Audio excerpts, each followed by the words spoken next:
Ciao a tutti ragazzi e bentornati a Mick Bubble, il racing podcast che parla di MotoGP e personaggi affini a questo mondo. Io sono Andrea Migno e ci troviamo in VRS Studio per un'altra puntata. Oggi altro ospite leggendario, campione del mondo, scopriremo quante altre cose sta facendo. Alla mia destra come sempre, non come sempre, ma grande ritorno di Filippo Carloni, H Fisci. Ciao Phil, come stai? Ciao a tutti, molto bene. Come va? Tutto bene? La spalla? Da Dio, adesso sì, da Dio. Ringraziamo il pubblico, gli applausi e direi di passare subito a saltare le presentazioni perché come ho detto poc'anzi oggi abbiamo altra figura di riferimento, 3 volte campione del mondo con il numero 65 direttamente da Castel San Pietro, sbaglio? Yes, nato a Castel San Pietro. Da Castel San Pietro, Loris Capirossi e Mick Babbo. Ciao ragazzi, ciao a tutti. Ciao. Ciao. Eccoli, ciao Loris.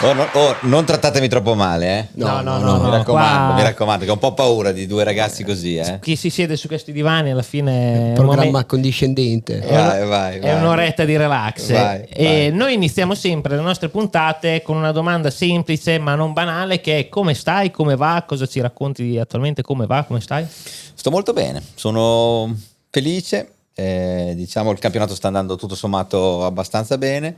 Siamo a Misano, quindi è un appuntamento figo, speciale. Sì. Sai, la Romagna è il cuore battente del motociclismo. Sembra anche che si sia smosso il pubblico, sembra che ci sia tanta gente domenica, e questo è veramente positivo, molto positivo. Poi vediamo la pista cosa ci offrirà. Il meteo sembra buono, infatti. Sì, a parte oggi. Sì, a parte oggi che siamo bagnati oggi non tutti, si gira. Esatto. Tranquilli. E allora partirei subito da questa cosa qui, che era una curiosità che mi era venuta prima. Come vivevi te i GP di casa? Come può essere quello di Misano in questo momento? Osteria, da pilota? Domanda molto difficile perché secondo me, se vogliamo essere sinceri, era un po' un casino. Ok, perché tantissima pressione, sai, tanto stress. Poi la roba figa che mi piace raccontare in un secondo, senza farvi perdere troppo tempo. No, ma noi la gente pensa, quando tu sei un pilota di MotoGP, pensa che hai una busta, un sacchetto con 250.000 pass dentro, quindi ti chiamano tutti che non senti praticamente da un anno, dall'anno prima. Loris, guarda, sono io con 2 miei amici, le sue fidanzate, poi c'è mio zio, sua zia, 10 pass, 15 pass, e quella era una roba veramente gestire difficilissima. A parte questo, era comunque figo. Secondo me il venerdì, quando mettono semaforo verde, entri in pista e sei a casa, c'hai qualcosina in più in tasca, ti senti meglio, dai, sì. ti senti meglio. Tifosi, poi la domenica sia Misano che Mugello. Io devo dire che sono sempre stato molto attento, guardavo gli schermo giganti, guardavo il pubblico, nel giro di entrata con la visiera aperta sentivo il rumore che facevano, figo. Sì, bello, perché si sente dentro il rumore dagli spalti della moto? Si sente. Beh, in gara no, con le moto a manetta no, però quando si dà la pit, sai, chiudi il gas prima della frenata, senti il boato della gente, vedi, è bello. Vedere bello. Sicuro, cioè se guardi anche mentre vai si vede, ma ovviamente ma guarda che alla fine non solo gli italiani, ma in genere i piloti vivono anche di questo, sai, ti danno carica, ti danno energia.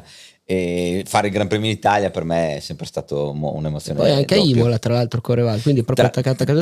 Tra l'altro a Imola l'ultimo Gran Premio l'aveva fatto nel 99. Io sono nato a Castel San Pietro, quindi lì vicino, poi di Imola, e l'ho vinta io quella gara lì, meno male. Era l'ultima che abbiamo fatta a Imola, l'ho vinta io in 250. Sì. Poi lotta vera, che valeva, tipo era tricolore, ma lotta interessante, bella, quegli anni, poi col 250, madonna, tanta che roba. motorettine. Ci arriviamo anche lì, però io prima vorrei partire appunto dai primordi, dagli inizi, appunto, dove sei nato, come è nata la tua passione. Ho letto e ho sentito che sei molto legato e comunque hai sempre ringraziato molto i tuoi genitori per la tua carriera, e quindi qual è stata la tua infanzia, comunque come sei arrivato poi a mettere il culo, diciamo, sulle moto grandi, come si è sviluppato tutto? Allora, la mia passione nasce soprattutto da mio padre, mio babbo, come diciamo noi in Romagna. Mi ha trasmesso questa grande passione. Lui mi ha costruito la prima minimoto, perché stiamo parlando del 76, 77, che non esistevano ancora le minimoto attuali. Quindi mio papà prese un piccolo Italjet, lo segò col flessibile saldatura e mi fece una motorettina piccolina. E di lì è iniziato il mio dream, il mio sogno. L'amore. Io, quando ho sentito l'odore della miscela non è più passato, e ho cominciato pam pam pam a fare con questa minimoto, giravo nel campo, mio babbo mi costruì una pista da cross, quindi ho cominciato il motocross, ho fatto da 4 a 14 anni motocross.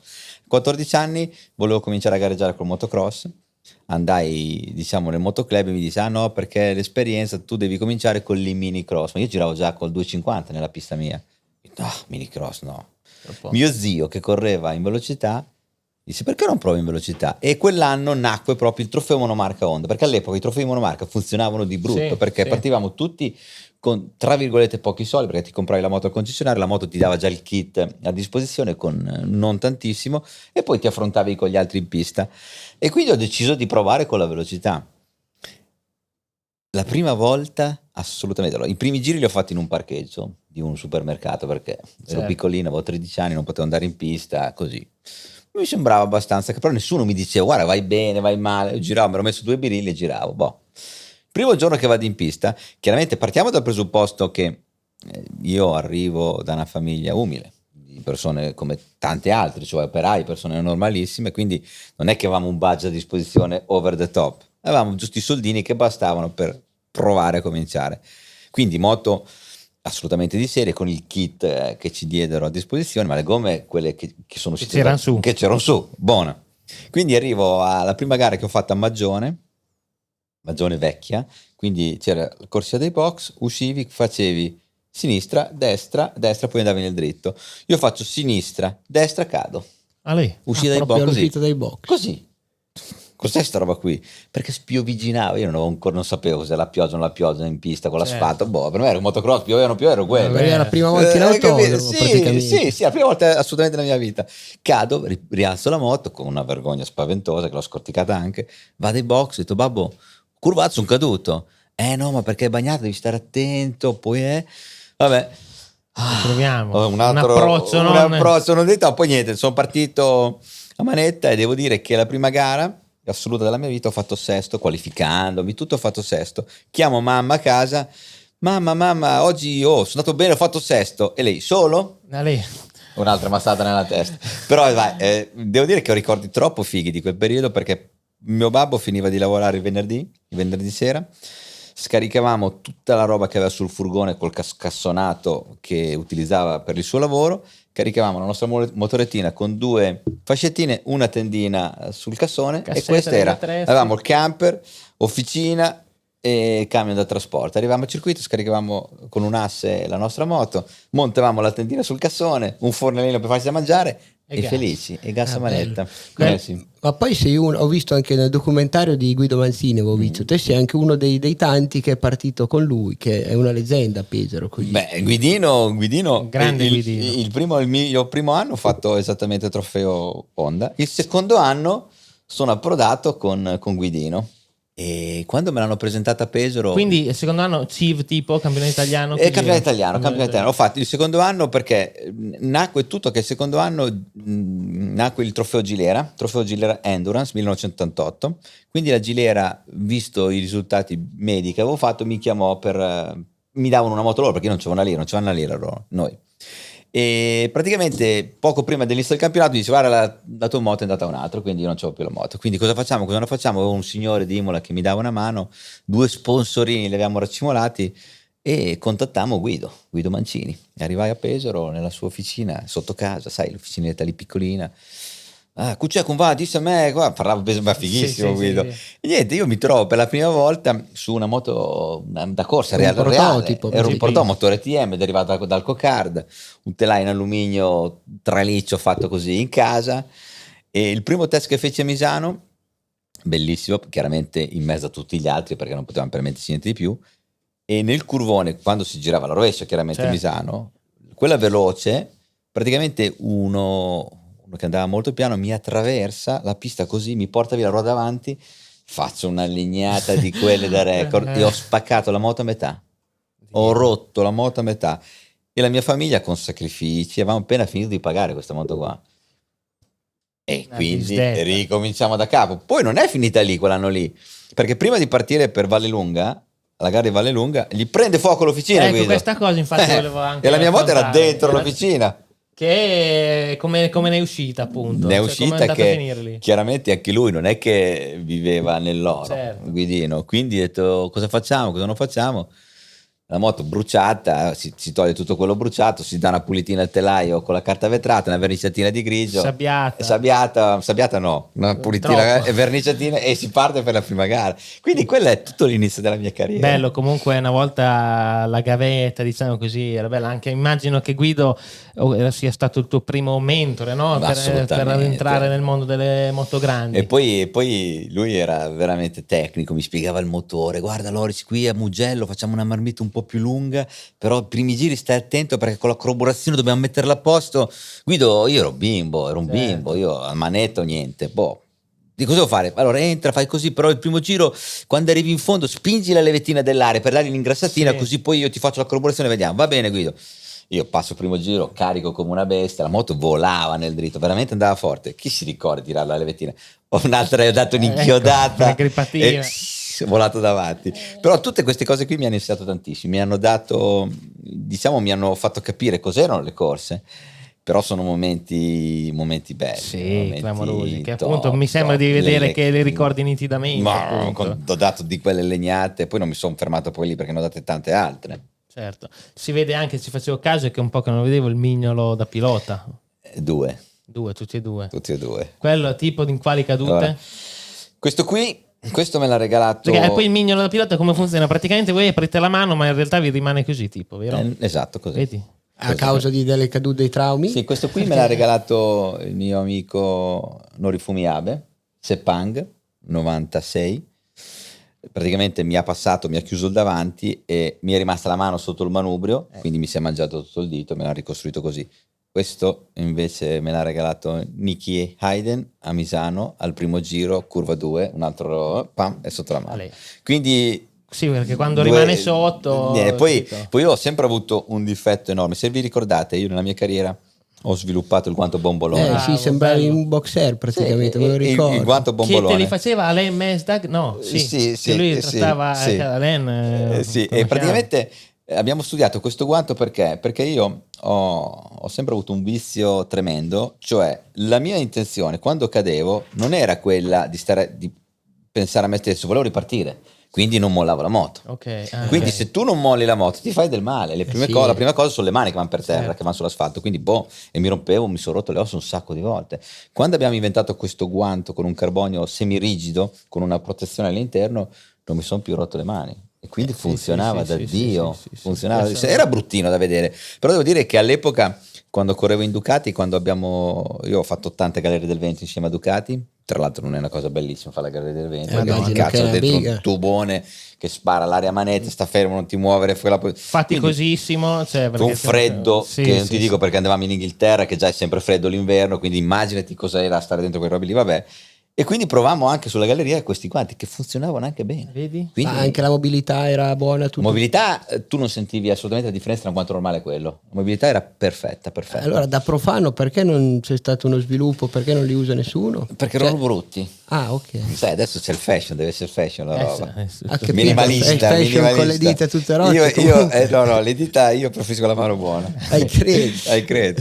E dopo, allora, quindi abbiamo iniziato al CIVE, e cos'era che anni erano? Quanto mancava il tuo esordio mondiale? Perché poi tu sei arrivato. Il mio esordio mondiale, allora io ho fatto praticamente trofeo monomarca Honda 87, 88 ho fatto un po' di Gilera con Mancini, con Guidino, e 89 l'europeo. Che quando parliamo dell'europeo, l'europeo all'epoca era un campionato europeo reale, nel senso infatti. 12 gare in tutta Europa, quasi un mini mondiale. Ecco, senza le gare fuori Europa era un mini mondiale. Però allora quando arrivavamo a quel punto arrivò il grande problema, cioè io non ero nessuno chiaramente come tanti altri all'inizio della carriera, quindi cercai il team diciamo migliore per l'epoca, era il team AIB Aldrovandi di Brigaglia di Bologna, super team, perché lui gestiva i piloti ufficiali tra virgolette del Team Italia. Il Team Italia era il team migliore all'epoca che faceva il campionato europeo, anche il mondiale. In più avevo un jolly, cioè avevano un'ondina clienti che la davano a chi pagava. E io che praticamente ero chi pagava. E lì nasce dove arrivano le difficoltà vere. Chiaramente andammo a parlare con loro Ci mettiamo a sedere, ci fa sì, guarda, c'è la possibilità, ci interessa Loris perché è giovane, perché sembra che abbia un pelino di talento, però il problema è spostare la moto, i meccanici, costa 60 milioni di lire. Io vi dico che nel 1989 60 milioni di lire, come dire adesso? secondo me, come dire adesso, 200 mila euro. Quindi lì non è che diciamo ok, ci siamo, andiamo a casa. Tocca vedere. Cioè, anzi, posto che già capito. Andiamo a casa. Poi ci mettiamo lì con mio papà e mia mamma, cosa facciamo, cosa non facciamo? Chiaro che i soldi non ci sono, ma tu cosa vorresti fare? Chiaro che se me lo chiedi a me, il sogno della mia vita, io vivevo solo per quello, quindi ho detto proviamoci. Come facciamo? Vabbè, mi dicono, vabbè, vediamo. Poi, senza dirmi niente, il giorno successivo presero mezza giornata al lavoro entrambi e andarono in banca, parlarono con il direttore e gli spiegarono, e lui sconsigliò vivamente, perché non esiste rischiare questi soldi qua in uno sport che può essere che ti porti bene o no, vabbè. Quindi uscirono da questo appuntamento e ipotecarono la casa. Spararono un'ipoteca sulla casa di proprietà, diciamo, pagata in 250 anni, e la banca gli diede 40.000 euro e gli altri 20.000 io cominciai a lavorare in una aziendina, in una fabbrichetta. Lavoravo dalla mattina, dalle 7 alle 6 la sera, per simulare 2 soldini, per dargli una mano certo. in questo, per far vedere almeno che io c'ero, certo. Io passavo tutto il tempo a lavorare in questa aziendina fino al venerdì sera. Il sabato mi allenavo tutti i giorni con la moto da cross, sempre. E poi niente, è cominciato l'europeo, la figata, un'altra roba bellissima. Chiaramente soldi per provare la moto non ce n'erano, perché i test non c'erano in questi soldi qua. Quindi io mi allenavo motocross, e 20 giorni prima dell'esordio in Portogallo mi rompo un polso. Mi rompo il polso con la moto da cross. Benissimo. Top, proprio, no, era tutto perfetto. E quindi il team mi dice: guarda, il team Italia ha organizzato per settimana. Io non ho detto chiaramente al team che mi ero rotto un polso. Il team Italia ha organizzato questo test a Mugello, guarda, ti mettiamo dentro, non spendi niente, ti porti alla moto, sai, un paio di gomme, un po' di benzina. Prima della prima gara, sì, questo? la settimana prima, che erano già passati 10 giorni dalla mia frattura. Okay. Quindi quando mi sono rotto, cosa facciamo, cosa non facciamo, chi c'è, chi non c'è, il dottor Costa, Claudio, però. Quindi io e mia mamma partiamo con la Golf GTD solo diesel, partiamo con la nostra Golf, andiamo a Imola e entriamo in questo ambulatorio del dottor Costa. Arriva il dottore, wow, e praticamente io non è che neanche te, non siamo tanti alti, non siamo altissimi, sì, no, però ero ancora più piccolo, ero piccolino proprio, piccolino. E gli spieghiamo il fatto e Claudio fa, ma il pilota dov'è? E io salto fuori, sono io. Vabbè, lì, niente, gli spiegai un po' tutto, mi fece questo gesso piccolissimo e io mi presentai al Mugello senza dire niente a nessuno, con il mio gesso piccolo, mi metto la tuta, mi metto il guanto, che il guanto gli avevo messo dentro a casa dell'acqua bollente, poi l'avevo fatto diventare ciccionissimo, quindi certo, ci infilo anche, perché non è che ti facevano il guanto su misura, no, certo. Quello ti tenevi per tutto l'anno, ci infilo la mano dentro e vado a fare sto test qua a Mugello. E poi a un certo punto, quando giro, dico: ma perché sei così rigido? Perché se tu noti, in tutta la mia carriera io ho sempre dato il gas molto col gomito. Sì. Bravissimo. Io non sono quelli, sai, solo di polso. Primo perché me lo sono rotto 1000 volte e il movimento del mio polso è molto limitato. Quindi io ho sempre dato il gas così. E quindi la manciata di gas. Sì, così. E quindi con il gesso al polso, per forza, che non c'avevi mobilità del polso. Ma perché dai il gas così? Perché mi sono rotto il polso lì, vabbè. E comunque il test non andai benissimo, ma neanche malissimo. Quindi partiamo per il Portogallo. Chiaramente, come si fa ad arrivare in Portogallo? Monti sul camion con le moto dentro e ti fai tutto il tuo bel viaggio con l'autista, di fianco all'autista, silenzio, poi sai, sei un ragazzino, la sera lavavi i piatti, mettevi a posto, dormivi nel cassone del camion, quindi fighissimo. Però ho fatto quarto alla mia prima gara d'europeo. Bello. Vedi? No, Sì. ma poi a me mi piace un po' perché l'ho fatta anch'io, ma già più moderna. Però la gavetta, proprio il motociclismo Secondo me queste cose crudo, qua tra virgolette. ti insegnano tantissimo, ti danno veramente un valore, ti fanno capire qual è la realtà, perché nessuno nasce campione, devi partire da niente, poi se hai la fortuna. Io devo dire la verità, perché nel nostro sport, e tu lo sai benissimo, ci vuole tanta fortuna anche, perché ci devono mettere tutti quei casellini, devi essere al posto giusto, bravissimo, nel momento giusto.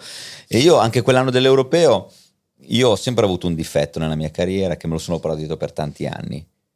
O tutto o niente. Io ho un po' quel difetto lì. Se il mio cervello avesse funzionato leggermente meglio, probabilmente avrei vinto molto di più di quello che ho vinto, perché tanti li ho proprio buttati al vento di campionati. Quindi quell'anno dell'Europeo, prima gara quarto, la seconda gara andiamo a Jarama in Spagna e faccio una legnata nelle prove spaventosa, demolisco l'Ondina 125, benissimo, come facciamo per la gara? Quindi facevo pena a tutti, ero un bambino che piangeva sempre. Quindi uno mi regala una sella, l'altro mi regala un manubrio e la mettiamo insieme così come viene. Arsa plata. E faccio terzo. C'è questo problema qui che facevi danni, però dopo andavi sopra e ci davi gas. E terzo. Magari questi erano più buoni, magari ti davano gli sviluppi. Sì, sviluppi, le botte in testa mi davano. E praticamente poi andiamo a Most e vinco. Davanti al Team Italia, davanti ai piloti buoni. Dicono, questo qui non è male. Poi dopo le gare dopo, BIM, S-BIM. Praticamente all'epoca, per poter partecipare al mondiale, era un po' diverso il regolamento dell'epoca, dovevi per forza finire nella top 3, nei primi 3 dell'Europeo. Se tu finivi nei primi 3 dell'Europeo, avevi la wild card per la possibilità di andare al mondiale. Tipo una mezza super licenza della Formula 1. Se no non potevi. Okay. Praticamente io ho finito quarto. No, perché chi c'era? Chi erano i tuoi contendenti? Allora il campionato lo vinse Gabriele Debbia, grande Debbione, secondo il mitico Gramegni, e terzo Dirk Raudies. Te lo ricordi Dirk Raudies? Sì, che ha vinto un mondiale tra l'altro lui in 125 poi successivamente, quindi quarto. E quindi la federazione disse: ma questo ragazzino qui merita perché è bravo, perché se avesse finito qualche gara in più, non dico che avrebbe vinto, ma avrebbe fatto meglio del quarto posto. Quindi mi diedero un permesso speciale e mi diedero la possibilità di andare al mondiale. Quindi mi chiamò il mitico Timpileri, perché all'epoca Timpileri era proprio over the top dei team. Quindi mi chiama il Timpileri a colloquio a Pesaro e mi chiamarono, andai giù con mio babbo e mi disse: guarda, a noi ci interessa inglobarti nella nostra squadra, il tuo compagno di squadra stiamo valutando se è Fausto Gresini o Ezio Gianola per il 1990 e ti diamo la possibilità di fare l'ultima gara di campionato italiano, perché all'epoca era gara secca il campionato italiano, l'ultima gara di campionato italiano a Vallelunga. E mi diedero una moto buona, però loro correvano con le Michelin all'epoca, che in 125 andavano malino, molto malino. C'era, perché infatti c'era Dunlop, c'era già Dunlop. Sì, c'era Dunlop e Miss, però Dunlop andava molto bene. Vado alla gara a Vallelunga, vado forte durante le prove, in gara mi gioco la gara con il mitico Maurizio Vitali. Grande Mauri, presidente, che salutiamo anche lui. Mitico, lo salutiamo. No, però fammi finire perché non è finita qui. Prima dell'ultimo giro ero davanti, lui era secondo all'uscita del tornantino, sai, quello stupido a Vallelunga. Faccio un high side bellissimo e lui mi centra pieno, caschiamo tutti e due. Si è arrabbiato, io ero un gattino piccolino, tiro sulla moto, lui arriva, mi dà un calcio a parafanga davanti e quindi non siamo partiti entrambi. Però Mitico, ciao Maurizio, ti saluto. Grande Mauri. Ciao. Mauri, no, e quindi poi di lì è cominciato il mondiale. Però le disavventure non sono finite, perché uno pensa, arrivi al mondiale, tutto a posto, è fatta, si va. Però vi racconto questa, perché quando vado a Terni per siglare questo accordo con loro, mi disse, c'era Francesco e Paolo Pilieri, mi disse: guarda, a noi ci interessa e siamo anche disposti a pagarti. Osteria. Io che ho sempre pagato con tutto il sangue, la mia famiglia ha fatto tutti i debiti del mondo, mi dice, chiaramente il salario è 1 milione al mese, che all'epoca non era male. È chiaro che io avevo speso 60 milioni l'anno prima, era niente, però io ero felicissimo. Ti diamo 1 milione e ti paghiamo l'aereo e l'hotel per andare alle gare. Top. Primo test a Jerez, ufficiale. Io mi presento all'aeroporto a Roma per andare a Jerez al primo test ufficiale IRTA. All'epoca non erano IRTA, però erano test ufficiali. Cosa è successo? passaporto scaduto. Ecco. Quindi non ho fatto i test invernali, nessun test invernale. Addirittura? Zero. Niente. Solo preso direttamente con l'aereo e sono arrivato a Suzuka, prima gara a Suzuka. Che Il mio pista. capotecnico che ho amato profondamente era Mario Galeotti, che mi disse: guarda Loris, se non ti qualifichi non ti preoccupare, perché sai, in Giappone, poi all'epoca le wildcard giapponesi Madonna, erano sì, over the sempre top. davanti. Over the top. No, ma poi la pista, voglio dire, no? Difficilissima, bellissima. Vabbè. E praticamente la qualifica, che tra l'altro io ho ancora il foglio originale del 1990 della mia prima qualifica del mondiale, ce l'ho ancora e lo tengo come oro. Certo. E ho fatto il 26esimo tempo a Suzuka. Ma ero abbastanza contento, anche se non troppo, perché io volevo di più. Vabbè. Parte la gara, comincio pim pam pam, e l'ultimo giro mi trovo sesto e davanti a me c'era Gresini quinto, che era il Che era il capo tuo del compagno team. di squadra. Ok. Il mio quindi, compagno a di quel punto. squadra. E arrivo all'ultima S, l'ultimo giro, cosa faccio? Ostia, Ma lo no. passo, lo passo, no? E l'ho passato. Ah, ok. E l'ho pensavo- passato e ho fatto quinto. Mi è andato un 5 alla fine. Sì, Ma come? Non dovevi, hai rischiato tanto. Vabbè, però io l'ho andata fatto. bene. E quindi la prima gara ho fatto quinto e di lì poi le cose sono andate bene. Devo dire che la mia fortuna e sfortuna di Fausto, perché Fausto per me all'epoca, Fausto è stato il mio eroe sempre. Perché io quando lui correva e vinceva i mondiali in 125 con Garelli, io ero un bimbo piccolissimo, abitavamo a Imola, io abitavo vicino a lui, quindi la sera, quando sapeva che lui tornava da un gran premio, io andavo di nascosto dietro un muretto, dietro casa sua, a guardarlo e ammirarlo, dicevo Gresino, Bello. Gresino. E non gli ho mai detto niente perché mi vergognavo. Certo, solo andar lì Ma a che ammirarlo. no, era bellissimo. Vabbè. E poi pensare che poi è diventato il mio compagno di squadra, il mio maestro. Noi le gare le facciamo tutti insieme in macchina, partivamo da Imola sempre e andavamo alle gare in Europa con lui in macchina. E Fausto mi ha insegnato veramente tantissimo. E dicevo che la mia fortuna e la sua sfortuna è stata che lui a Misano, perché quell'anno lui aveva una moto ufficiale HRC Honda e io avevo una moto clienti con un kit. C'era il kit A e il kit B all'epoca. Sì. Il kit B era senza valvola di scarico, il kit A era con la valvola di scarico, lo scarico era più bella, una moto più bellina. Lui a Misano si rompe la stragola del piede e la Honda dice, e io faccio terzo con la mia moto standard a Misano nella gara mondiale, il mio primo podio nel mondiale, e la Honda mi dice: guarda, non prendiamo nessun sostituto per Fausto, voi la moto ufficiale, vuoi guidarla a te la moto di Fausto? Ti E dirò. subito Ah, ok, quindi diventi Direi di tipo una sì. prima guida nel corso dell'anno. così praticamente. dicono: guarda, l'abbiamo libera, se vuoi te la diamo osta subito.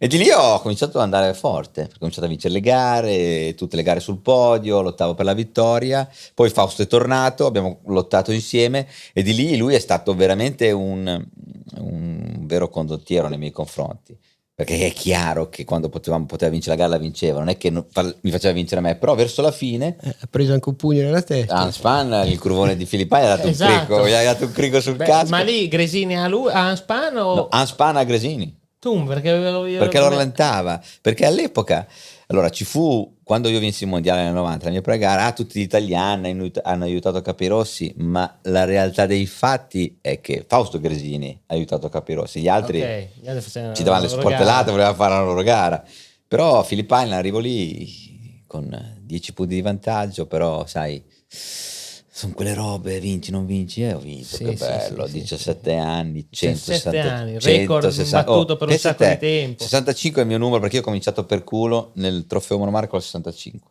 Ok, quindi il numero scelto Per culo, per culo. iscrizione. Trofeo Gilera mi sparano il 65. Boh. Il mondiale, sai, all'epoca li cambiavamo tutte le gare.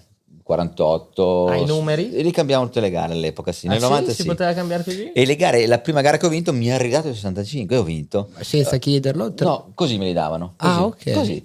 E quindi il 65 Ah, è diventato il mio numero. bello. Io sono stato, allora, il primo in assoluto forse è stato Sfans a usare un numero fisso sempre. Ok. E io sono stato il secondo, perché all'epoca non c'era il campione che aveva un riferimento con un numero, avevano tutti i numeri, Sì, è quelli una che cosa c'erano. Poi sai, abbastanza moderna. all'epoca i primi 10 in campionato erano obbligati a usare i numeri del campionato prima, quindi Sì. te il primo aveva l'1, il 2, il 2, il 3, il 4 fino al 10. Fino a 10.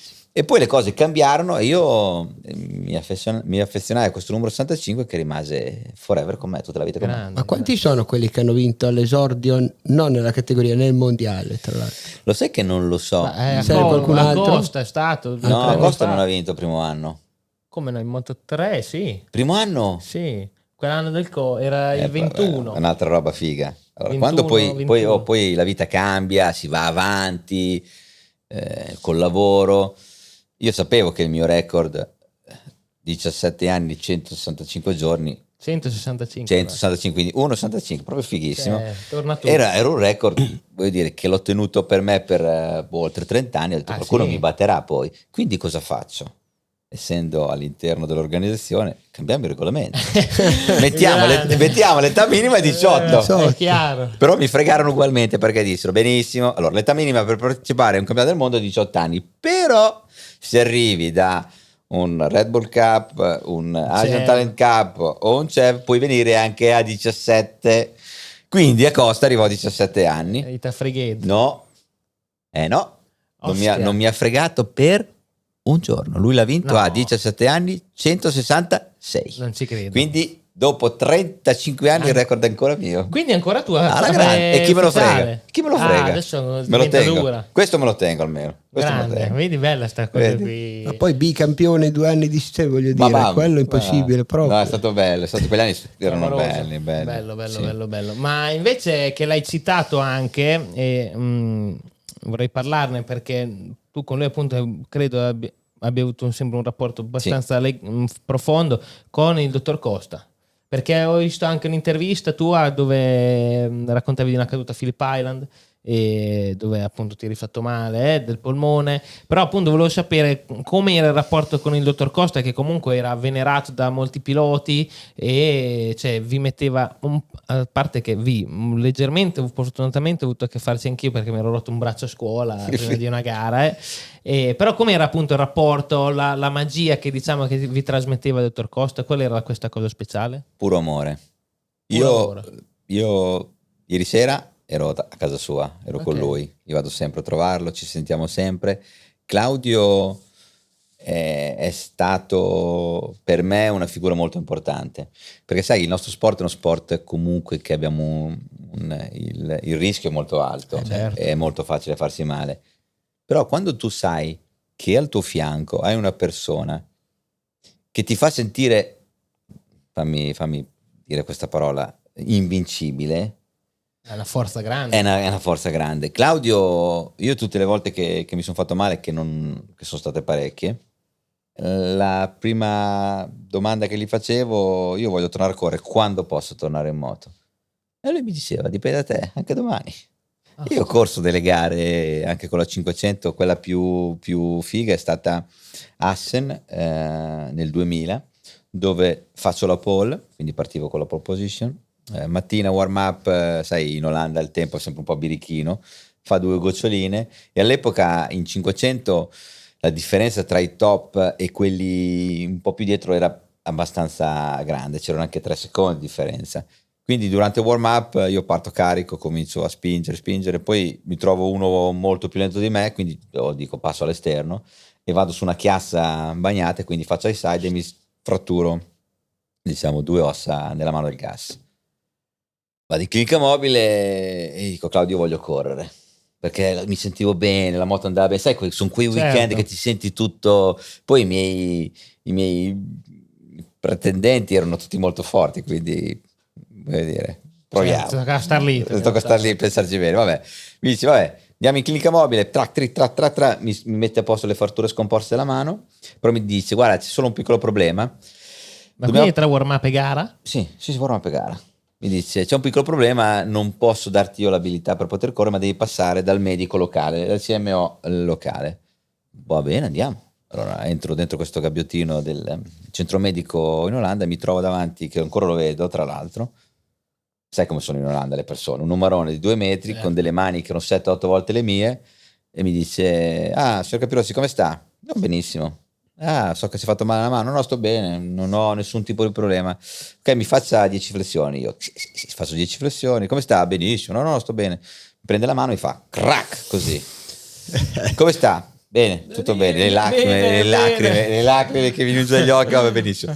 Torniamo fuori dalla visita e mi dà l'idoneità per poter correre. Torniamo fuori, facciamo la lastra, mi ha riscomposto le fratture. Normale, uno che ti stringe la mano e ti si è rotto 2 minuti prima, me le rimette a posto, mi fa una fasciatura particolare e dice: sei pronto? Sono pronto, proviamo. Mi fa un po' di punturine per il dolore e io ho fatto terzo con la gara lì. Butta via. Col 500. Puttana, col 500. Sottolineiamo col 500. Sì, ho fatto terzo e sono svenuto dopo la gara, perché una cosa fighissima del motociclismo, ma non solo nel motociclismo, io penso che in tanti sport l'adrenalina è una roba che adesso che sono anziano e che non corro più, io faccio tutto per trovare l'adrenalina, mi lancio da qualsiasi cosa. Il pericolo ti porta a trovare adrenalina. Certo. L'adrenalina, devo dire, è una roba che il dolore passa in secondo piano. Sì. Poi quando uno di cui ti fidi ciecamente, perché la soglia del dolore che io ho sempre avuto quando mi sono fatto male, ho sempre avuto una soglia molto alta, però la prima domanda che facevo a Claudio: cosa mi può succedere? Niente, mi dice niente, non fa niente, se hai male è male, è solo un discorso che ti fa male e ti va in testa. Quindi io avevo male, la mano si muove e vai a manetta. Era un valore in più per poi dopo, quando facevi terzo, una botta di bellissimo. Io ho sempre avuto una curiosità, quando si fanno quelle punture lì, perché succede spesso, diciamo, non manca anche la sensibilità nella mano destra? Allora sì, ma se trovi il dottore bravo non va a prenderti i nervi che ti portano via poi la sensibilità. C'è tutto questo lavoro qua. Sì, c'è un lavoro complicato, bisogna sapere veramente di bene precisione. Io, chiaramente, essendo la mano del freno e del gas, la usi tantissimo, la usi molto, quindi io non ho mai perso sensibilità. Sentivo un po' le formiche, sì, però non ho mai perso sensibilità per quello che riuscivo a guidare. È importante. A sapere sensibilità, ciao. Tutto forse. Ciao. Siamo quindi arrivati, dopo aver già vinto i primi 2 mondiali, 90-91, e poi dopo intanto hai guidato diverse moto, perché nella tutta la tua carriera hai fatto Aprilia, Honda, anche Yamaha un anno, e Ducati, Suzuki e così via. Ci arriveremo, ma poi dopo lì, diciamo, hai fatto un avanti e indietro tra 250 e 500 per poi rimanere in 500. In tutti quegli anni lì, che appunto secondo me sono anche quegli anni dove buttavi via probabilmente di brutto, un po', buttavi via, di brutto. E appunto, come se per riassumere, diciamo, quali erano un po' le sensazioni ma anche gli avversari, perché voglio arrivare poi a Arada, al mondiale del 99. Però prima a me mi incuriosisce, cioè, perché si è ritornato indietro dalla 500, che è una cosa particolare, diciamo, succede poco. Guarda, allora, io passai in 250 nel 92 dopo i 2 mondiali in 125, però all'epoca era molto diverso da oggi. Cioè, io ho vinto 2 mondiali per la Honda mi disse: va, tu vuoi andare in 250, ci vai con una moto standard. Non è che non ti danno no, standard, una moto che compra il concessionario standard. Quindi io mi sono trovato al mondiale 92 con una moto che andava alla metà di quello ufficiale, perché quello ufficiale all'epoca erano dei razzi, c'era più differenza, molto più differenza. Quindi eravamo io e Doriano Romboni. Io e Doriano, noi abbiamo iniziato assieme, io, Doriano e Gramigni insieme lo stesso anno. Quindi sono sempre stati i miei amici avversari, tutti e 3. Quindi io e Doriano passammo in 250 con la moto standard. Quindi una fatica, ragazzi, facevamo dei quarti, dei sesti, dei quinti. Poi ci diedero l'opportunità, l'Honda ci disse: guarda, ad Donington vi facciamo un regalo, vi diamo un NSR entrambi. Ok, wow. Quindi salgo su sta NSR, andavo come una bestia, proprio fortissimo, anche Doriano, andavamo molto più forti degli altri. Però lui ha fatto terzo, io l'ho lanciata sopra le tribune. Ecco, tornando che quegli anni lì, tu mi dicevi perché sei tornato indietro, perché quegli anni lì, io dei mondiali ne ho 23, però devo dire la verità.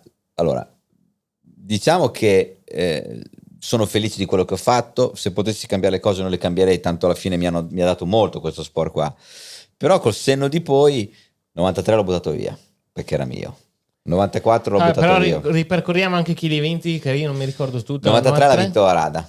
Arada. Io l'ho perso per pochissimi punti, ma 4-5 gare che ero primo con vantaggio mi sono lanciato. Dimmi 2 o 3 nomi anche che c'erano a Rada poi. Quell'anno lì ha fatto Arada, poi Reggiani, c'era ancora il mitico Reggio, c'era Romboni, ce n'erano di gente, c'era Waldman, ce n'era di gente che aveva fretta.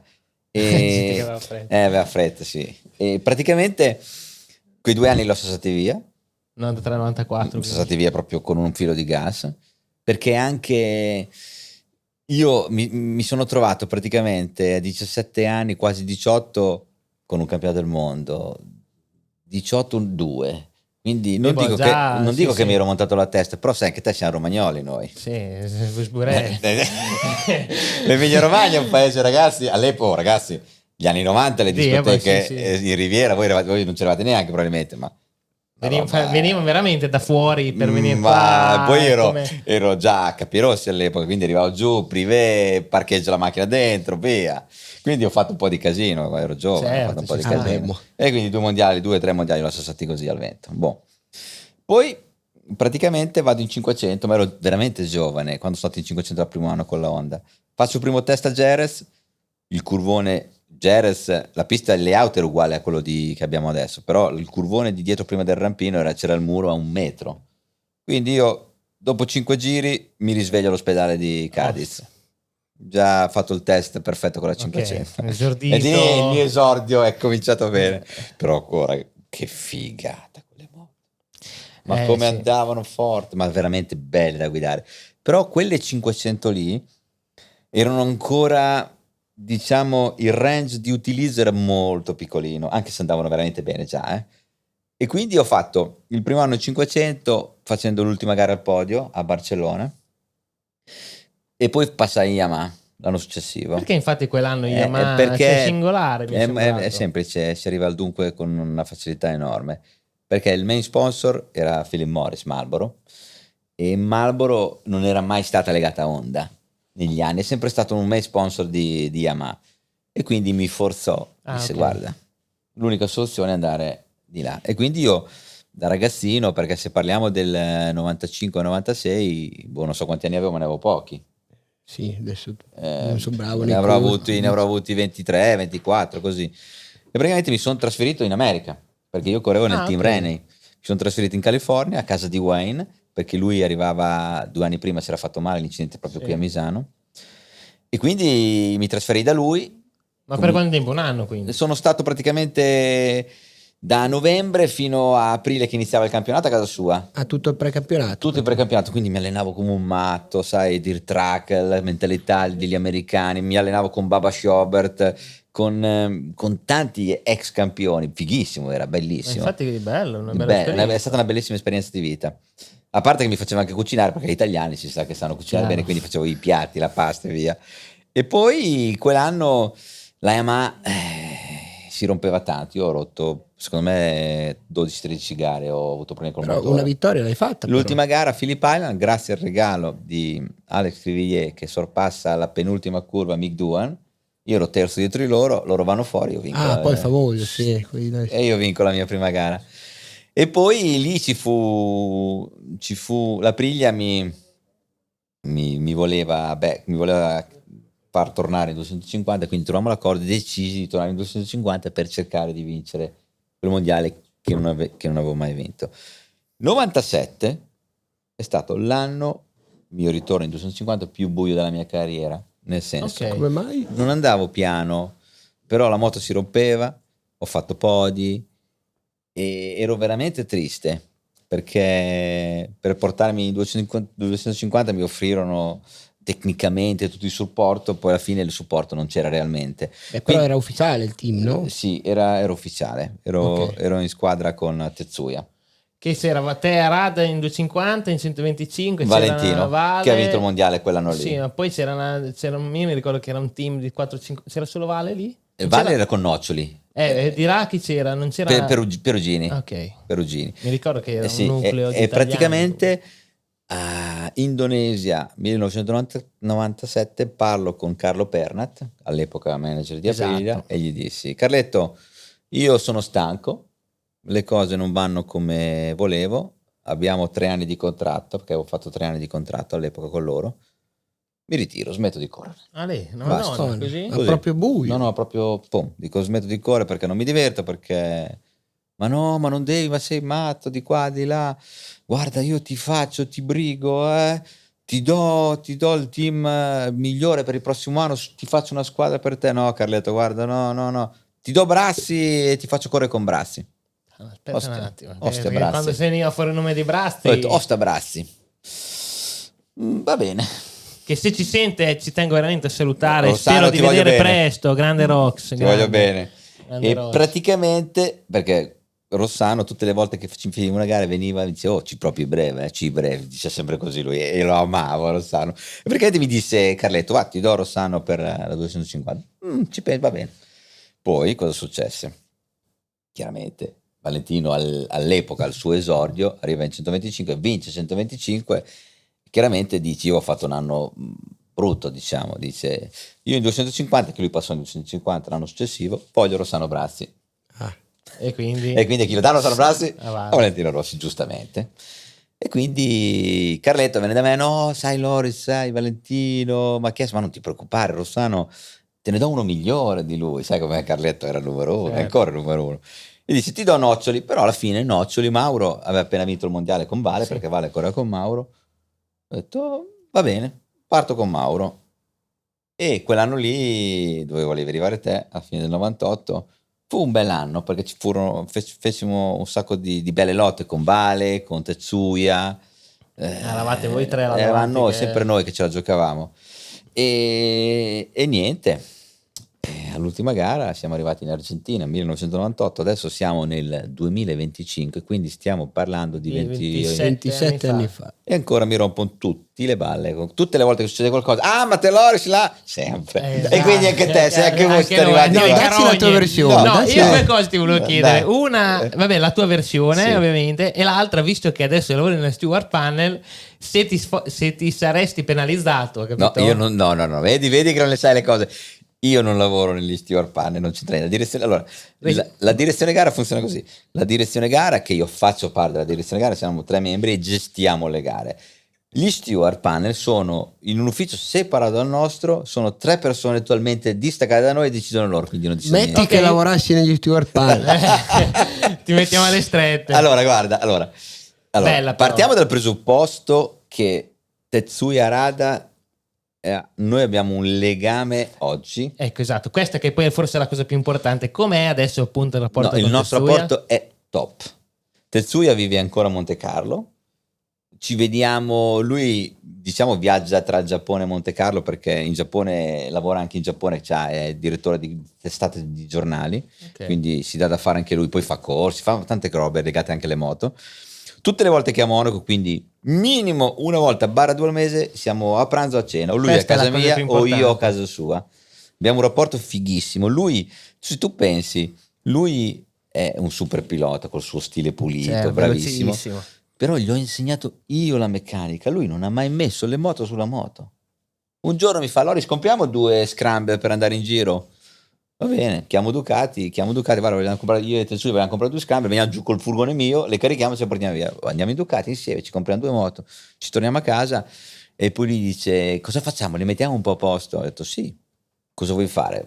Cambiamo lo scarico, sai, le solite cagatine che fai per fare un po' di rumore. Ho detto sì, io ho amici giapponesi, mi faccio dare tutti i pezzi al Giappone, quindi lui gli arriva una scatola fighissima dal Giappone, tutte le robe che vanno su soffio si montavano. Però quando dico dai, te montati le tue, io monto le mie, ma io non ho mai fatto, è incredibile. Se tu pensi almeno alla mia epoca, non dico che siamo dei super meccanici, però io sono un meccanico, io mi smonto le robe, mi piace lavorare. Però anche quella è una cosa appartenente più al passato, nell'era moderna non sa più nessuno, nessuno mette le mani. Io sai quanti pistoni ho cambiato? Mamma mia. Perché c'era più legame tra il meccanico e il pilota? Ma perché comunque ti allenavi a casa, soldi non c'erano, quindi rompevi, mettevi a posto, smonta il pistone, smonta il cilindro, carburatore, cambia il gigler, facevi tutte queste cose qua, cambiati la gomma. Poi voglio dire, il mio ricambista numero 1 magari fa un po' ridere, ma era il Demolitore, era il mio ricambista, io andavo al Demolitore, ero amico del proprietario di questa demolizione di moto auto, ma mi conoscevo, mi serve quello, mi serve quello. E lui te lo rimediava. E lui me lo rimediava, andavo lì, 1.000 lire, 2.000 lire, 5.000 lire, sai com'è? Era così. E quindi tornando a Tetsuya, Argentina 1998, io me lo ricordo come fosse oggi, io all'epoca avevo un problema nelle partenze. Quelle moto lì, la mia in particolare, avevo dei cilindri che funzionavano abbastanza bene, però si invasavano a partire, non partivi. Ho fatto 2000 partenze e non riuscivo a partire. Poi vabbè, la partenza con 2 tempi, ma no, si partiva facile, però quella moto lì non partiva. Parto male in gara, recupero, passo primo, cerco di andare via, alla curva 4 entro a 2 giri dalla fine, mi si chiude il davanti, pam! E quindi cosa faccio? Che ce li ho attaccati, c'era Vale dietro di me e Tetsuya dietro Vale. Cosa faccio? All'ultimo giro è meglio essere dietro che essere davanti. Vale non si gioca niente con noi, quindi non mi interessa. Quindi cosa faccio? Li faccio passare entrambi, mi accodo dietro Tetsuya, Vale fa la sua strada e io mi metto dietro di Tetsuya, tac tac, guardavo dove sono più veloce, dove posso fregarlo, l'ultimo giro. Poi io sono sempre stato uno di cuore, così, nel senso, se c'era da fare la frenata 10 minuti dopo, io frenavo 10 minuti dopo, non c'era problema. Anche 11 forse. Anche 11. E quindi cerco di studiarlo, però lui furbissimo, ma furbissimo.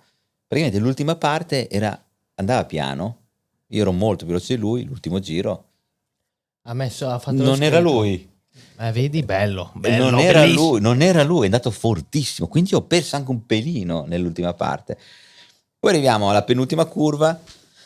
Loro, se tu vai a analizzare lo stile di tutti i giapponesi dell'epoca, ma non solo dell'epoca, loro guidano veramente puliti, nel senso, queste allargano molto, fanno quelle traiettorie pulite per avere tanta velocità in uscita. Con 2 tempi era molto importante la velocità di uscita. Io ho sempre guidato abbastanza spigoloso, la mia guida è sempre stata abbastanza spigolosa, quindi lui, l'ultimo giro ci giocavamo tutti in quella curva lì, lui frena molto largo, quindi, ti ha lasciato lo spazio, ma vuol dire, mi ha lasciato lo spazio e non ero attaccatissimo. Infatti, non ero attaccatissimo. Dopo vorrei spezzare un altro favore, perché comunque riuscire a farlo non è da tutti. Non è per niente. Niente, praticamente io mi trovo questo lì, poi devi decidere in millesimi di secondo, non è che puoi pensare adesso cosa faccio, io arrivo, facciamo questo destra, sinistra, poi c'è sta frenatona a sinistra lunga che giri per fare l'ultima curva, pom, lui a largo, ho detto minchia com'è largo, io tac, mollo il freno, entro e ci siamo toccati, è vero, però non siamo caduti, io non sono caduto. No, capito? Cioè, comunque inaccentrato, cioè, comunque no, centrata cosa? No, nel senso, quante ne vedi di ste toccate qui? Molte. Moltissime, però voglio dire, quante ne abbiamo viste? Esatto, dai, ma non facciamo degli esempi, che ce ne sono 1000. Però ci giocavamo un mondiale, era l'ultima gara e quindi io ci ho provato, ma senza dire faccio una roba da matto, no, non sono neanche caduto. Vuol dire, se uno fa una roba da matto ti lanci. Non sono caduto, poi dopo chiaramente lui si è un po' arrabbiato, ma è normale che si sia arrabbiato, è normale. Però vedi, tra persone intelligenti poi ci si parla e lui è un mito. Io gli voglio veramente bene, sia lui che a Miyuki che alla moglie, e ha 2 figlie bellissime, Tetsuya. Questa alla fine, mi ripeto, secondo me è il migliore epilogo che può avere una storia di sport altrettanto figa e bellissima. Quanti grandi campioni abbiamo visto nella nostra carriera, lunga carriera, anche voglio tutti dire. probabilmente, e poi fa parte del corso. Esattamente, quando tu diventi un adulto, diventi uomo, ti crei una famiglia, poi cambiano le robe, capito? Alla fine siamo tutti umani. Sì. Io vorrei affrontare anche questa cosa che abbiamo citato, ne abbiamo parlato poco fa, che è l'attuale tua professione, direi, oltre alle altre passioni magari, però tu appunto fai parte ormai da diversi anni, ormai una decina, perché una decina d'anni nella Race Direction, quindi ecco, spieghiamo ai nostri appassionati, che è una cosa importante, appunto come funziona, cosa fai all'interno della Race Direction e come stavi dicendo prima, quindi la divisione tra Stewart Panel, cosa fanno gli Stewart Panel e cosa fate voi nella Race Direction, di cosa vi occupate, le situazioni, magari citiamo anche, non so, qualche momento in cui praticamente il nostro lavoro, diciamo, lo dicono le parole, la direzione di una gara. Noi arriviamo in tutti i circuiti dove noi, quando arriviamo, noi siamo un gruppo, praticamente 3 siamo della direzione gara, più abbiamo, diciamo, altre persone che lavorano con noi, siamo in 6 il numero totale che gestiamo la direzione gara. Noi diventiamo praticamente i proprietari dell'evento, cioè il circuito ci offre tutte le persone che lavorano normalmente dentro il circuito con un direttore, che praticamente tipo Misano, c'è Raffaele, che lui, grande Raffa numero 1, che lui gestisce tutti i marshal lungo la pista, però nessuno di loro può prendere decisioni se non le diciamo noi. Avete la gestione del personale, gestiamo praticamente il Gran Premio noi. E qual è il nostro lavoro?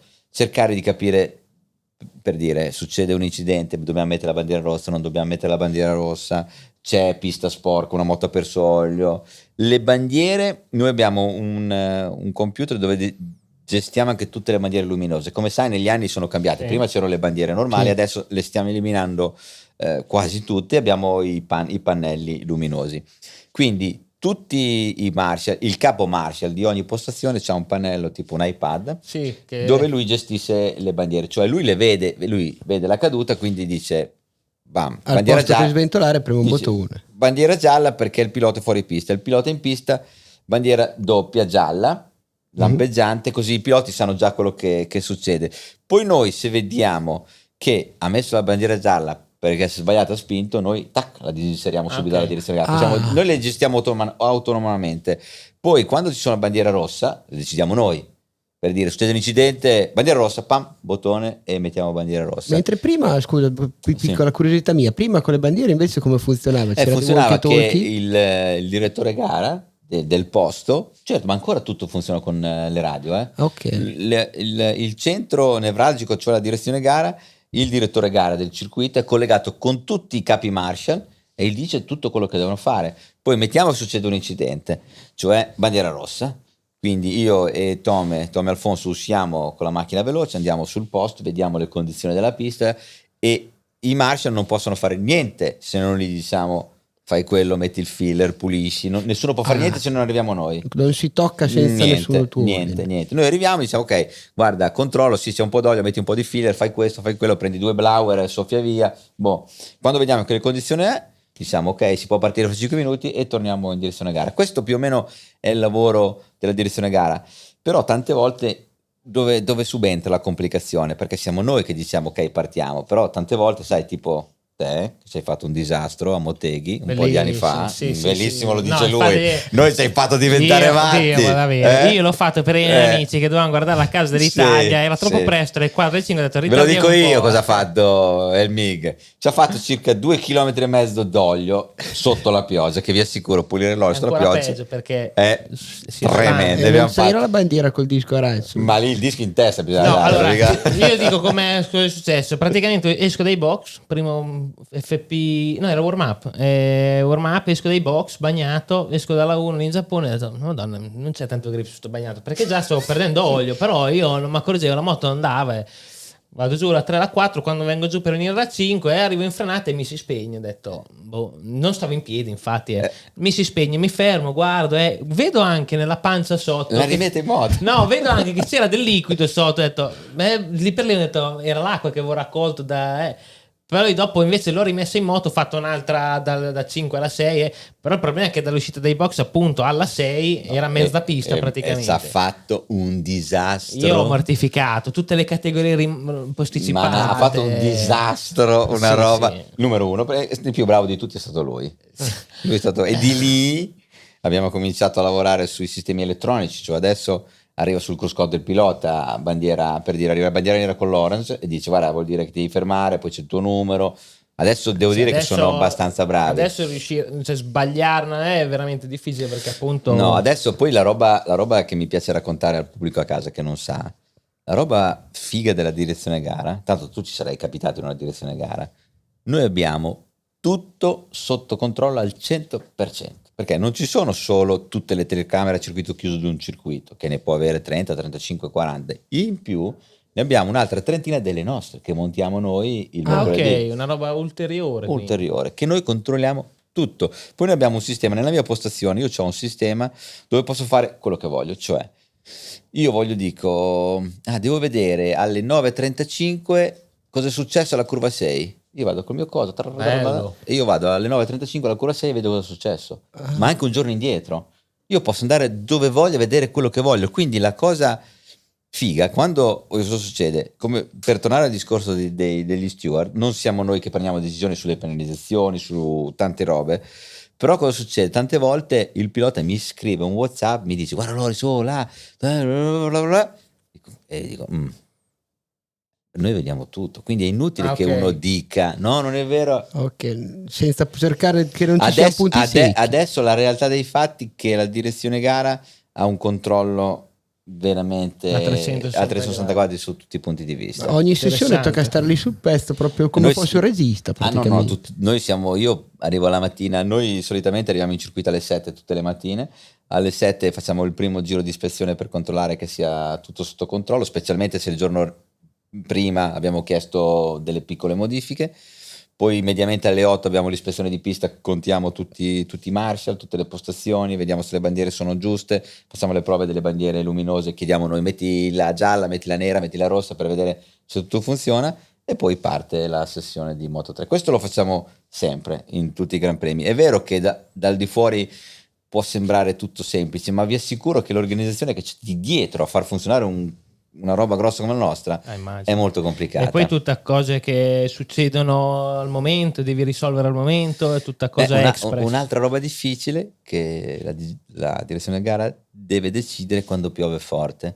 Tante volte il pilota dice guarda avete messo bandiera rossa troppo tardi perché la visibilità era poca, però noi l'unico parametro che possiamo valutare è il lap time, cioè tu parte una gara e l'acqua è diciamo media e girano dico il numero a Misano in 38, magari 38, 42 diciamo un numero così per dire 42, se noi vediamo che partono 42 poi vanno 43, 42, 43 per noi è ok anche se l'acqua aumenta. È chiaro che se il gap da un giro all'altro è 2 secondi lì bandiera rossa immediata, quindi per noi prendere questa decisione tante volte veniamo criticati per questo, ma credetemi non è così semplice, perché tante volte succede che mettiamo la bandiera rossa, arrivano a lamentarsi ma perché avete messo la bandiera rossa, non serviva. E ci sono delle pressioni per lo spettacolo, cioè non c'è nessuno che dice... No, prima di tutto viene la sicurezza, su questo voglio chiarire assolutamente, non c'è perché abbiamo il satellite collegato dalle 3 alle 5, dobbiamo fare lo show dalle 3 alle 5, quello volevo dire. No, se la pista non è sicura a 100% bandiera rossa e del resto viene prima passa di in secondo piano. Vediamo. Sì. Bello, e invece scusa, sicuramente saprai spiegare meglio di noi, appunto, invece cosa succede nello steward panel? Loro si occupano prettamente del comportamento e delle penalità ai piloti? Sì, loro praticamente analizzano tutto quello che succede in pista.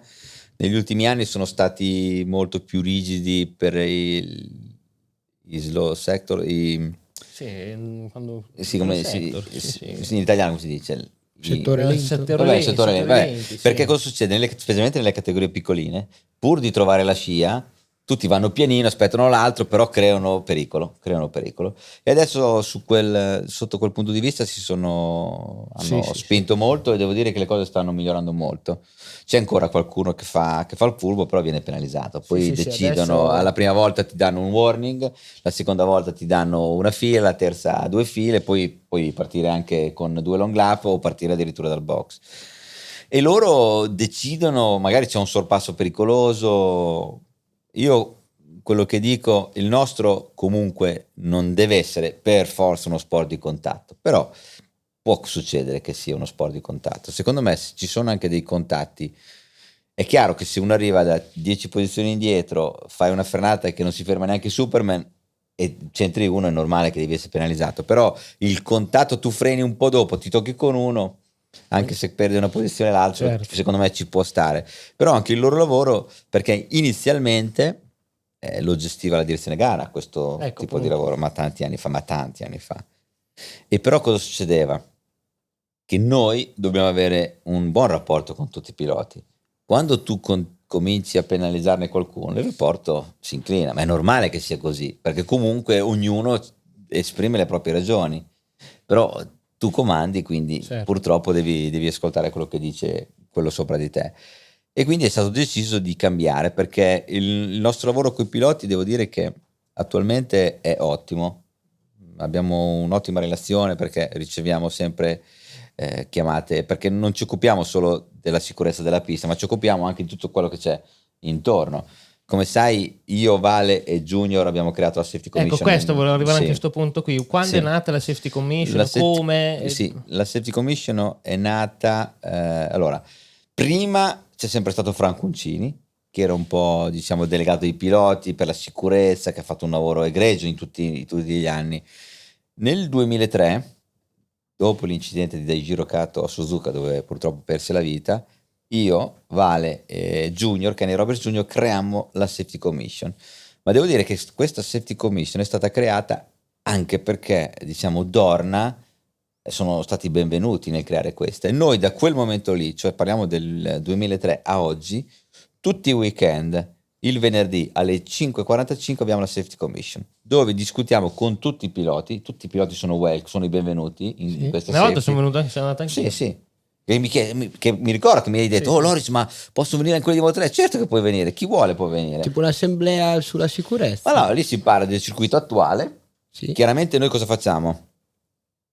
Noi la safety la facciamo il venerdì, si parla perché poi c'è il sabato e la domenica, quindi la gara successiva, se è successo qualche problema il sabato e la domenica, si parla della gara precedente, se no si parla della gara attuale. Quindi parliamo, i piloti dicono: guarda, secondo noi Barcellona c'è l'asfalto che scivola troppo, c'è il cordo della 5 che è ondulato, c'è la ghiaia lì che è brutta, però noi il giovedì facciamo l'ispezione di pista a piedi e controlliamo tutti i cordoli, controlliamo le righe bianche, controlliamo la ghiaia, perché la ghiaia deve avere sempre uno step di circa mezzo centimetro più basso dell'asfalto per fare, non dico, il pilota non deve trovare l'ostacolo, deve scalino, sì. saltare, ma niente, saltare non è niente, proprio mezzo centimetro. Sì. Quindi noi controlliamo tutte queste cose, però i piloti magari durante il giro dicono: no, però sai Loris, la curva 7 secondo me dovremmo mettere 2 moduli in più di protezione, perché nel senso noi siamo veramente molto collaboriamo tantissimo con tutti i piloti,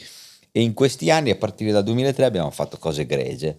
E poi non dimentichiamoci che non abbiamo più corso Suzuka grazie alla Safety Commission, perché abbiamo ritenuto una pista pericolosa, e vi assicuro, togliere Suzuka che è di Honda non è stato facile, e devo dire lì che Dorna ci ha aiutato veramente molto. Ho capito, ma tutto stra interessante. Vedrai che sta puntata vola, te lo dico. Vola, ma va. Sì. Però dai, secondo me, ti dico, è figo capire anche quello che c'è dietro a ogni pilota, perché ogni pilota ha la propria storia. Ma il problema è che te prima hai detto un'ora e 7 già che abbiamo fatto. Già 1 ora e 7. Quindi avrò rotto le scatole un casino. Ma no, per il contrario, toccherebbe andare avanti quasi ore a parlare. E poi guarda che secondo me, io devo dire dalla mia parte, ancora oggi sono in questo mondo, lo faccio per passione, perché c'è una passione che va oltre, e tutte le volte che vado in pista a vedere gli altri godo quanto sono bravi. Sì, poi è bello. Ma lo sai che adesso, voglio dire, io ho un grande rispetto per tutti, perché l'ho fatto per 22 anni di mondiale e so cosa ho sofferto, so cosa ho passato, quindi vedere questi giovani, questi ragazzi che entrano nel nostro mondo e che ci danno, che è fighissimo vedere. Sì. È bello, io sono d'accordo anche è bello. Io ho un grande rispetto per tutti, tanto di cappello. Vero, perché davvero da fuori comunque ti danno anche, figurati, dando anche fuori quella sensazione. Ti faccio una domanda. Di gusto. Te con il 1000 hai girato a Misano? Girato. Quanto giri? Di la verità, che ti do un crico se no. Ho fatto 37,8 il mio best a Misano, Bravo. con l'R1. Bravo. Però un po' di tempo fa adesso. Io ho fatto poco tempo fa a Misano 38,5, 52 anni. Sono andato più forte di Loris, no, ma il 1000 è bello, mi piace più del 600 perché più rapporto peso-potenza mi è un po' meglio. Ah, bello. Lo sai cosa? Io giro ancora in moto non tantissimo, un paio di volte all'anno. E infatti anche quello ti volevo chiedere. No, e ho la fortuna di girare anche con la MotoGP, con le moto attuali. E devo dire che minchia se sono belle, come vanno forte. MotoGP? Sì. Sai che la mia testa è rimasta quella dell'epoca, perché io arrivo il curvone e dico, entro a sé. Ma io vorrei farlo, ma non ho mica più il coraggio. Il curvone di Misano secondo me è una delle cure più difficili che c'è. Del tuo campionato è una delle cure più da pelo, più difficili. Fa paura. E lì davvero chiudi un pelino di più, il gap fa... No, fa paura. Io dove ho guardato la telemetria, dove faccio veramente pietà, lì. Perché arrivare lì, da quelli veri, becco niente. 5 decimi, 6 decimi, spiccioli. 1,5 secondi in una curva, la roba. Lì hai 300, e poi 80, ma vuoi dire da bar, parliamo da bar un secondo, com'è figo quando ti capita di fare un track day con la gente, che ascolti la gente che parla, arrivano da te e dicono: no Loris com'è là? Ma la mia moto non va niente, là, me la metto di traverso lassù, là, di qua, di là. Mugello come girate voi? Ah no, 55. Quanto? Scusa. Quanto, scusa? È bellissimo. La gente che parla è bellissima. Sai che Mugello, secondo me Mugello a livello di percorrenza, di layout up su e giù è bellissimo. Mugello, Cosa vuoi da Mugello? Tu chiedi qualsiasi pilota spagnolo, inglese, americano, italiano. Pista preferita? Mugello. Mugello è bellissimo. Com'è bella Mugello. Tutte le volte che entro a Mugello, un po' di anni che non ci giro, ma bellissimo. Sì. A volte anche quando fai Savelli arrabbiata, ma tu arrabbiata 1-2, sono quelle sensazioni fisiche un po' che senti in una montagna russa. Questo è fighissimo. Leggermente. 2 anni fa ho fatto per varie televisioni del mondo un giro di Mugello con una MotoGP con Aprilia, e per spiegare un po' la pista. Dovizioso, il romagnolo come noi, ignorante che cricca, mi fa: scommettiamo quello che vuoi che il primo giro te chiudi il gas nel dosso del Mugello. Ma te come fai a chiedere a uno come me? Perché Dovizioso mi ha fatto una dedica quando io ho smesso il mio ultimo anno nel 2011. Tutti i piloti della MotoGP, compreso Vale, mi hanno regalato un casco con una dedica, e la dedica di Dovizioso è fighissima perché mi ha scritto: se sei ignorante, quindi tornate indietro, mi dice, te non fai il primo giro a manetta, io muoio piuttosto. Io ho fatto il primo giro a manetta Mugello, ho fatto 354 la prima frenata. Ah, sei suonato comunque? No, sono suonatissimo. Ma perché l'ho fatta a manetta? Perché con queste moto lo puoi fare a manetta, non perché io sono Superman, no. Perché alla mia epoca dovevamo andare corsia dei box, sesta leggermente più corta, piegare la moto, portare al limitatore di sesta, quindi scollinavi con il limitatore, poi la riaddrizzavi e ribeccavi quel po' di potenza che era rimasta, perché dopo si riallungava il rapporto quando la addrizzavi, quindi andava. Con questo è dritto, con le ali, questa moto sta tutta schiazzata, fighissima. Sì. Al contrario, mi ricordo quando nel 2016 ad esempio, fa la differenza, ma perché il dosso del Mugello, cioè, quanto è alto? Sì, ma il discorso è che quanto arrivi, perché cioè, se arrivi veramente forte comunque è un bel dosso, cioè, quindi con la MotoGP voli. Se lì non c'è, secondo me, se non c'hai le ali, i controlli, senza niente, per me arrivi sul dosso, davvero. No, ma se uno normale becca una MotoGP senza ali e uno che non si rende conto ti capotti, ma al 100%, sì. Uno che dice lo faccio in pieno ti capotti così, mi sei stata a 350 all'ora. Sì. Incredibile. Sì, paura. Lì nel 2016, ad esempio, la Yamaha che aveva portato anche loro, erano i primi momenti delle ali, Lorenzo ruppe nel warm up perché la moto gli rimaneva schiacciata e sul dosso gli si allegeriva dietro, sgommava, andava fuori giri e ha rotto il motore. Lorenzo nel warm up va in gara stesso motivo. Tutto sto carico fa? Ma reale hai 300, ma se te ci cacci anche più dei 300. 2 alaste così da ogni parte a 350 all'ora, sai il carico aerodinamico che gli danno? Ma poi adesso sono pienissime di ali. Io devo dire, anche essendo vecchio stile, vecchio stampo, sono pro al 100%, io le amo le ali. Secondo me se tu prendi una MotoGP mia del 2011, l'ultima che ho corso, la metti di fianco a una attuale e gli togli le ali, la differenza non è enorme. Sono l'evoluzione delle ali che hanno portato questa... A me mi piacciono da morire, io le metterei anche nello scooter le ali. Ma tanto se deve essere il picco del motociclismo, tocca anche la tecnologia. Ma certo. È il picco. Adesso come sapete, vuol dire 2027 sarà un cambio di regolamento molto importante. Cosa ti aspetti? Cosa succederà secondo te? Allora, tanto la cilindrata che è già successo 2007, quando da 1000 e poi ritorneranno, cioè, io sono curioso di sapere i tempi, cioè, se poi nel prima poi si riarriverà. Allora, secondo me dai dati che hanno fatto gli ingegneri con le varie simulazioni, secondo me saremo mediamente da 1,5 a 2 secondi e mezzo più lenti, perché già gli abbassatori non ci saranno più. Molto meno. Togliamo quasi 10 cm di ali dell'anteriore, passiamo all'850, l'incognita di cui le gomme grossissime. Poi dopo tanti anni con Michelin, Pirelli, abbiamo piena fiducia in Pirelli, questo è chiaro. Tra l'altro martedì prossimo ci sarà il primo test con Pirelli e Misano. Ah sì, Sì, vedi che news. Che bombone, non lo sapevo infatti, perché lunedì test normali e martedì Pirelli. Ma lunedì già qualcuno prova? No, solo martedì. E quindi ci sono un sacco di cambiamenti, però non lo so, secondo me è come all'epoca dell'800, chiaro che la moto andrà più piano, è sicuro, perché è stato fatto il regolamento proprio per questo. Però come tutte le cose, l'evoluzione continua, va avanti e arriveranno di nuovo ad andare forte come adesso. Anche secondo me alla fine della tanto le 800 alla fine della fiera andavano quasi più forte, sì, alla fine sì, alla fine sì. Sì, anche perché del moto attuali c'è tutta la potenza la metti, ma dove la metti? Cioè, ma voi nel dritto, lo sapete più o meno no, la potenza che hanno reale adesso le moto? ci avranno di cavalli? Ci avranno a 300 cavalli secondo me. Qualche moto lì passa anche. Sì, cioè, ma È 300 roba... cavalli su una moto da 150 kg. Sì, è capito? 157 kg su 100 cavalli fanno spavento. E poi la roba secondo me più figa di queste moto qua, che io con l'esperienza che ho guidato di tutto nella mia vita, non senti dov'è la potenza, sono flat, da 6.000 a 18 flat. Bellissima. Una figa. Sì. Anche Iannone questa cosa già la disse quando è venuto a fare la wildcard, che comunque... Però lui si lamentò tanto di quanto fisicamente sono difficili. Secondo me la cosa più difficile è la frenata. Ah sì, perché è una forza nelle braccia. Anche lì, se lì non ti tieni, passi davanti. Io ho 3 giri freni... ma l'aria ti farà anche resistenza. Poi. Ma è chiaro, tutta l'aerodinamica ti schiaccia, quindi la gomma ha tanto grip, la potenza dei freni è spaventosa, quindi c'hai una potenza frenante che è impressionante. Tutto qua, tutto insomma, qui, tutta qua. Tocca tenerti duro, perché se freni forte e non stai attento, davvero passi davanti, in un attimo.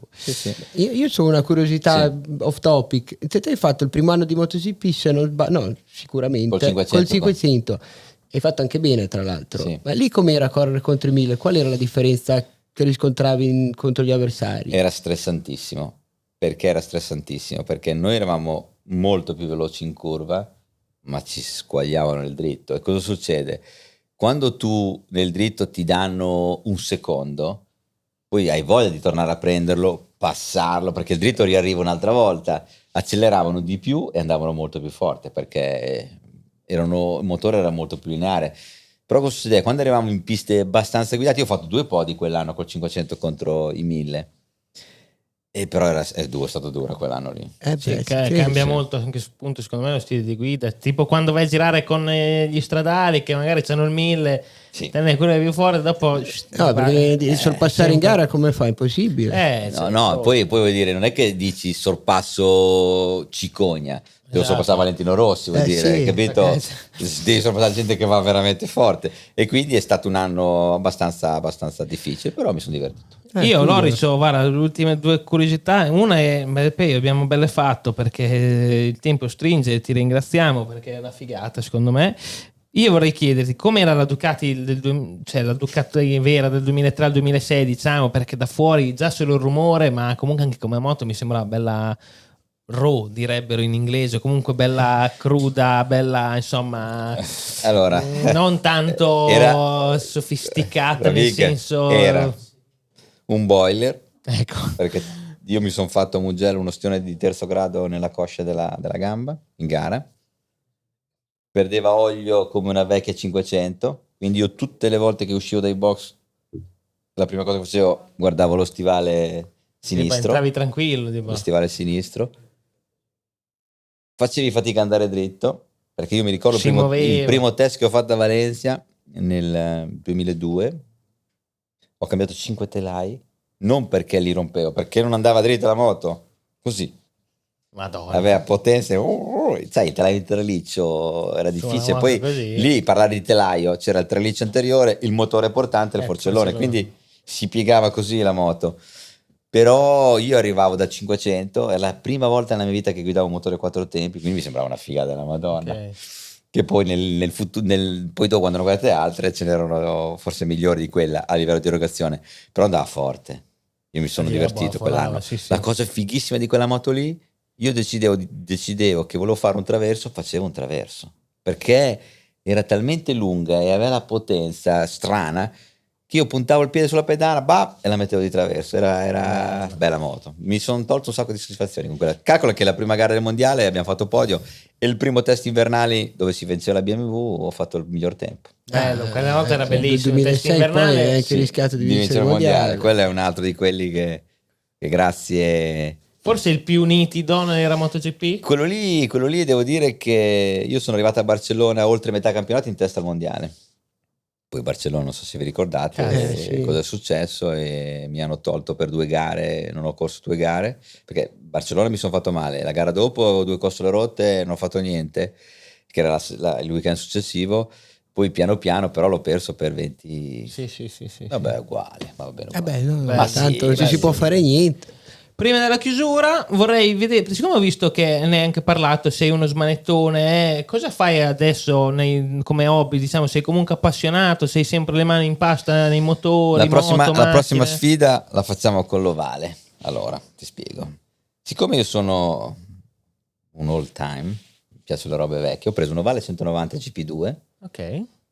Ho tolto il motorino lì da bicicletta a 4 tempi che c'era sotto, ho messo un bel motore 100, 2 tempi, che ha 30 cavalli. Da kart? Non ho un motore d'un motorino. Ah, ok. Fa paura. È un po' difficile da guidare. La prossima volta che andate me lo dici, vengo anch'io con la mia e la faccio provare. Poi ho visto anche che avevi fatto una 250, una Aprilia. Anche lì ho comprato una Aprilia 125 nuova, 4 tempi. Quindi ho smontato il motore del 4 tempi, ho messo su un motore 2,5 bicilindrico 2 tempi. E io faccio questi giochini qui, mi piace lavorare, mi piace sporcarmi le mani. Appunto, io ho il mio garage che mi odiano tutti, tutto il palazzo, perché sono sempre lì, sega, taglia, salda, mi diverto. La passione è rimasta quella di una volta. Ragazzi, succede Amic Bubble, è passato con delle chicche straordinarie, veramente grazie Loris. Grazie mille, grazie a voi. Ragazzi, Loris Capirossi. Complimenti a voi. Grazie Loris, a presto. Ciao a tutti, grazie. Ciao.